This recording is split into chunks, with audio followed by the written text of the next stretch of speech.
It's WG bringing you SMB at this time for Night of the Hunt event 4. Night of the Hunt event 4 is a mix between AoE and single target damage, but it does feel eerily similar to the second event, the Crimson Corridor. Hunt rewards, once again, 60 kills gives you the maximum with 2 summons and then the affinities and then the perfect charts and all that good stuff. Let's talk about the buffs. So you won't be able to get around the Scarlet Thirst. Scarlet Thirst giving you the chance to get more Blood Souls. More Blood Souls meaning more ultimates means better rotations. This one is kind of bad because you don't have anything that does consistent control damage. This one is kind of bad because summons don't tend to do all that much damage. This one, it's too restrictive on sorcerers and enchanters. For this one, you kind of have a cappella to give the crit rate up, so it's only crit damage up minor, it's not worth it.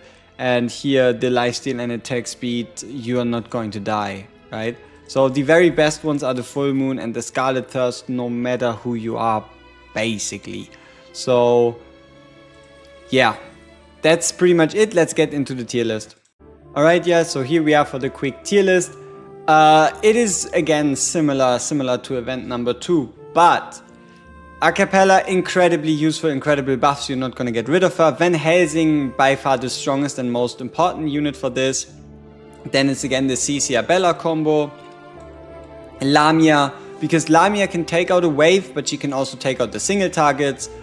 Noah, AoE and single target. Agaris, AoE and single target. Hati, huge single target. Lemine, you have to time her carefully.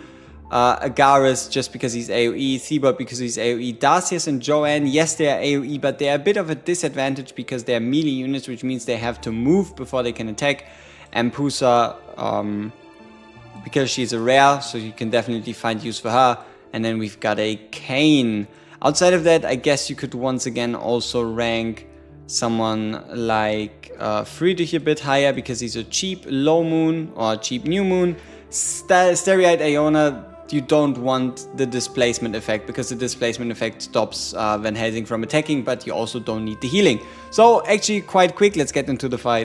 Alright, so here we are in the fight. If you're using Van Helsing should get your very best gear. He should get the basic attack artifact, he should get your best gear, and then it's going to be Lamia second and then Cisia third, or Lamia second and whoever else you're using as like a third DPS as third place. Make sure you equip all of them with artifacts, so the crit rate artifact on these two and then the basic attack one on Van Helsing or whoever fits it best.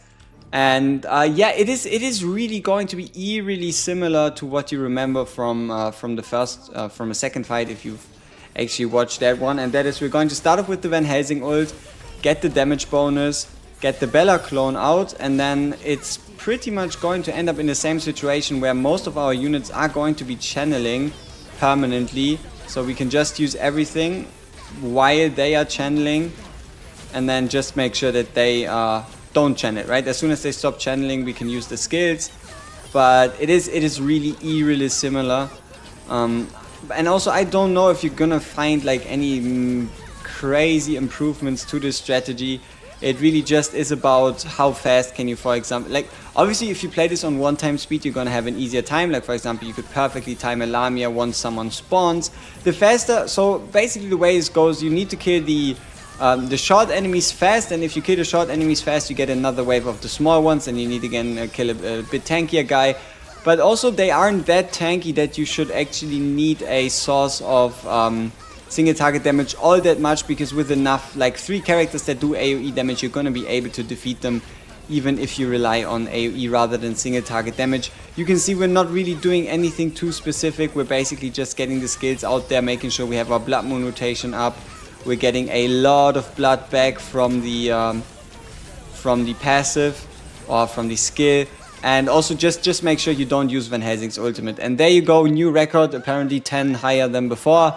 Yeah, it is not a terribly complex fight, but yeah, you can see the damage split in Van Helsing and then I guess Cisia and Lamia. So you could also give the best gear to your secondary AoE DPS.